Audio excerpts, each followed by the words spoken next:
From the beginning, he just kind of attached himself to me. He really was like my first child.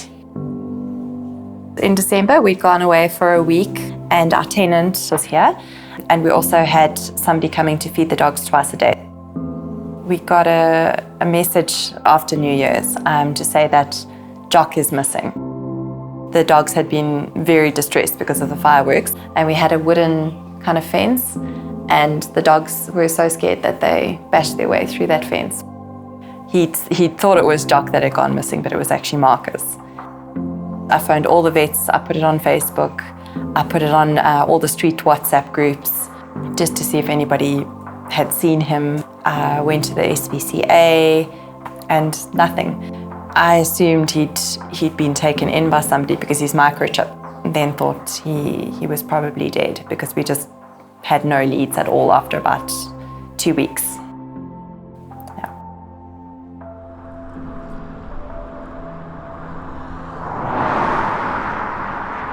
The actual festive season, when New Year's and all that, that's when we have an influx. Last year it was quite bad, and we're expecting the same this year. We can have, on average, between 5 and 8 stray animals in hospital, roughly 30% occupancy, so it's quite a large increase. Their hearing is much more sensitive than ours, so something that you hear normally, a dog will hear much louder. They are so terrified that they run blindly. They run through fences, they jump through glass, they run into traffic, they're not thinking. The most common things you see is actually torn nails from dogs scratching at doors and fences and that sort of stuff. I've seen lacerations as well, dogs jumping through windows or just frantically trying to squeeze through a fence and cutting themselves open. And then you do get vehicle accidents as well. It was a number of years ago, on the 5th of November, the Guy Fawkes Day. We could see the dog was unsettled, but we didn't realize to what extent. So I went out in the front door to have a look outside, and when I went out, a cracker went off. So it ran into the street, and we didn't see it again until a neighbor told us that the dog was run over, not very far from us. So we went down there and have a look, and the dog was run over. He must have been extremely scared because of all the noise around it. Wasn't used to it. Neither were we, to the extent of understanding how a dog would react when something like that happens. It was about 2.5 months after he went missing. Somebody posted on one of the Facebook groups that there was a very skinny ridgeback in Delta Park. I just thought it's impossible that he could have survived that long, but I got to Delta Park and we saw him, but I couldn't recognize him. He was just so thin. But even if it wasn't Marcus, this dog needed help. If you pick up a pet, take it home, give it comfort, give it sanctuary for the night. Legally, you are bound to submit it to the SPCA. There's no time frame. If any decent human being picks up a stray in the middle of the night and takes it home to comfort it, who are we to criticize them? I think the important point is that it's got to be in the animal's best interest. So if an animal's injured, then obviously it does need veterinary care straight away. But if not, providing it with a safe environment in your home is perfectly acceptable. I do get a lot of phone calls before firework periods. It's mainly people are asking about sedation. They're worried about their dogs, they're worried about something happening to them, and they feel that they will be safer sedated. And, it's actually a last resort. The ultimate solution would be not to have fireworks at all. That would be what we aim for. But that's not possible at this stage. So I do think the medication has its place. There were 2 or 3 occasions when I actually got very close to him. And then by that stage, I'd realized it was definitely him. But yeah, we hadn't been able to get close enough to him to put a collar on him and get him home. The one day I went after work in the rain and just feeling so distressed knowing that this dog that's been used to living in a house was lying in the park with no shelter. I was following Marcus's journey on Facebook. It was a heart-wrenching story because I'd been here on New Year's Eve and I had heard those firecrackers going off. And I could only imagine how scared that dog must have been because I saw it in my own animals. But then again, it's not just animals. There are many children who are traumatized by loud fireworks. There are old people traumatized by loud fireworks. War veterans, PTSD. These are a lot of things that people need to take into consideration.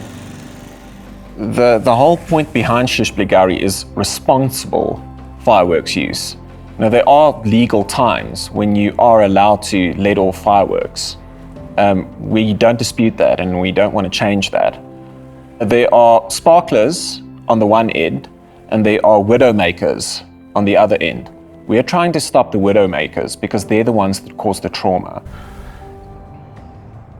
Fireworks bylaws indicate clearly that fireworks should not be ignited anywhere near to a filling station, near to a hospital or old age home. Fireworks may not be ignited by minors or ignited outside of the permitted times. There is also a bylaw that stipulates very clearly that one may not ignite fireworks near animals. It's a 1,000 Rand fine for igniting fireworks near to animals. You have certain days, either they're holy days or they're cultural days, and a lot of them, part of it is celebrating fireworks. So what the city has done, it said, okay, these bylaws, which are quite strict, apply, except on these certain days. So it causes a bit of confusion, and that is the problem. There's a general lack of understanding and a lack of regard of the actual bylaws. So the bylaws clearly state where you are allowed to let off fireworks. So it's not just about the times, it's also the place. For example, it is always illegal to let off fireworks within 500 meters of a petrol station. Based on that law alone, almost 40% of the neighborhood is immediately excluded. Got a phone call from a guy who said, I believe you're looking for a dog. We think Marcus probably got to the point where he was too weak and he was just found lying in the reeds, and this guy had managed to put his own dog's collar onto Marcus. I ran there and I just knelt next to him, and then he sniffed me and he recognized me for the first time. We literally couldn't believe it. Took him to the vet and they were really surprised that he had survived that long. He was missing for about 84 days, yeah. I think a dog year is supposed to be 7 years to a human year, so my maths is really bad, but he was missing for almost a year in his experience. He was very weak. I don't think he would have survived another 2 or 3 weeks. There were fireworks for Diwali, and it was those really loud, big bomb type ones. He was trembling, his whole body was shaking, and he is deaf. So it must just be the vibration, or he can sense it somehow. But he was petrified, which hadn't been the case before he went missing. In Blairgowrie, it seems to have gotten worse because we've been here for 8 years. And then I don't know if it was 2 or 3 years ago where it was almost those military grade bombs almost. It's distressing for everybody, for the kids, for adults. I mean, I have a heart attack every time the windows rattle. It just doesn't seem necessary to have that kind of level of noise. Celebrate, but just be considerate and be aware of what it's doing to people around you. Even though you are doing this within your property and within the time frame, you might still be causing discomfort. Do you have to let off the loudest firecrackers?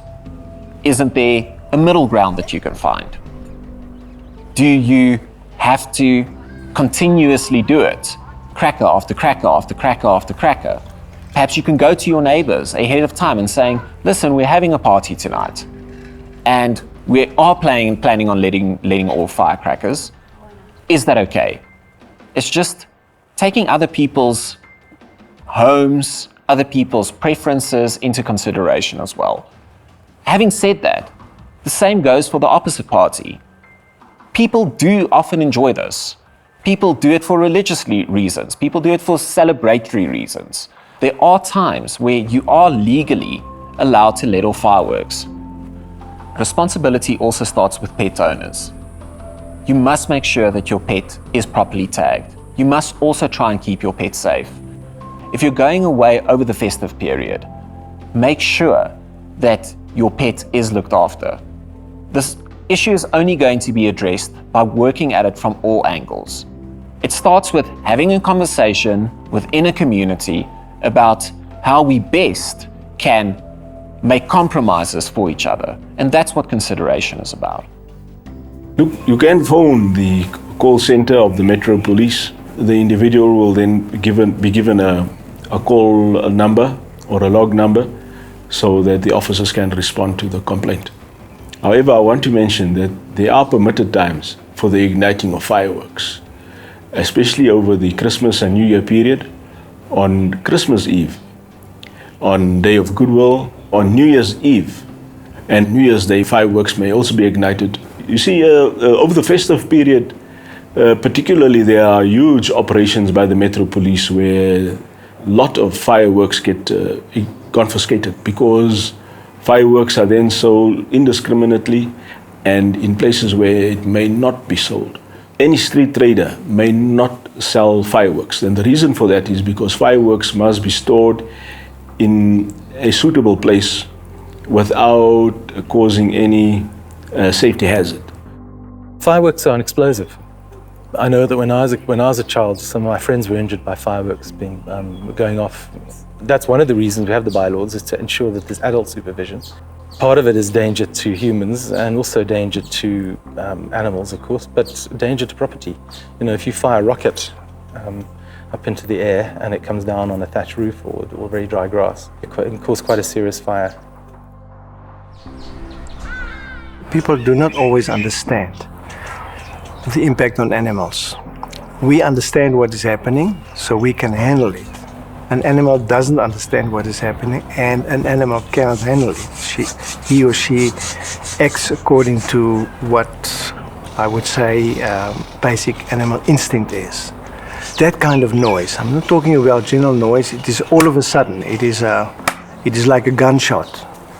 And I think that has a negative effect. It scares an animal, and I don't think people necessarily appreciate that.